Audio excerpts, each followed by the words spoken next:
Hello guys, আসসালামু আলাইকুম। সবাই কেমন আছেন? আশা করছি সবাই অনেক ভালো আছেন। আমরা চলে এসলাম কুড়িগ্রাম জেলার রেল স্টেশনে। আমরা এখন যাব কুড়িগ্রাম থেকে চিলমারি রমনা। আমাদের ট্রেন চলে এসেছে অনেকক্ষণ অপেক্ষা করার পর, প্রায় 11:30টার সময় কি 12টার এই দিক। আমরা ট্রেনের মধ্যে উঠে পড়লাম। এখন আমরা রওনা দিব। আমার চ্যানেলটি সবাই সাবস্ক্রাইব করবেন এবং ভিডিওতে লাইক করবেন। আমরা ইতিমধ্যে আমাদের ট্রেনটি চলা শুরু করে দিয়েছে।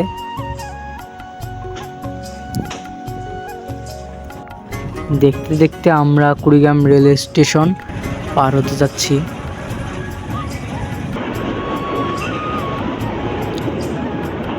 আমরা যেখানে যাচ্ছি খুবই সুন্দর একটি জায়গা, দেখতে অনেক অসাধারণ।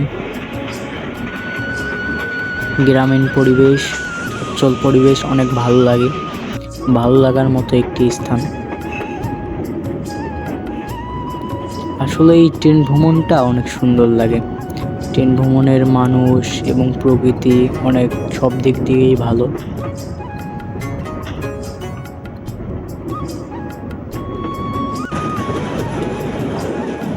আঁকা বাঁকা মেঠো পথ, ছোট ছোট নদী, খাল, বিল, পুকুর ইত্যাদি। দেখতে দেখতে আমরা পৌঁছে গেলাম পাঁচপির স্টেশন। এখান থেকে আমাদের ট্রেন আবার চলা শুরু করলো আঁকা বাঁকা মেঠো পথ নিয়ে। একদম ট্রেনের গতি কম করে হেলে দুলে যাচ্ছে আমাদের এই রমনা লোকাল ট্রেনটি।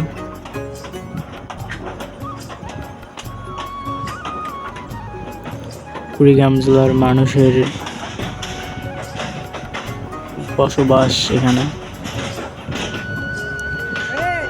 ছোট ছোট বাচ্চারা ট্রেন যখন আস্তে আস্তে যায় তখন তারা এইরকম করে টাটা বিভিন্নভাবে ট্রেনের মধ্যে উঠে পড়ে,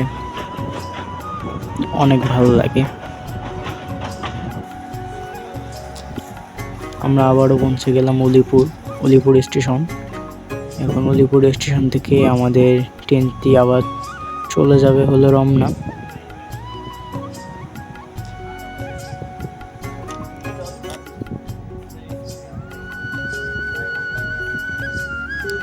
রমনা যাওয়ার পথে আমাদের কুড়িগ্রামের জেলার মানুষ সবাই কৃষির উপর নির্ভরশীল।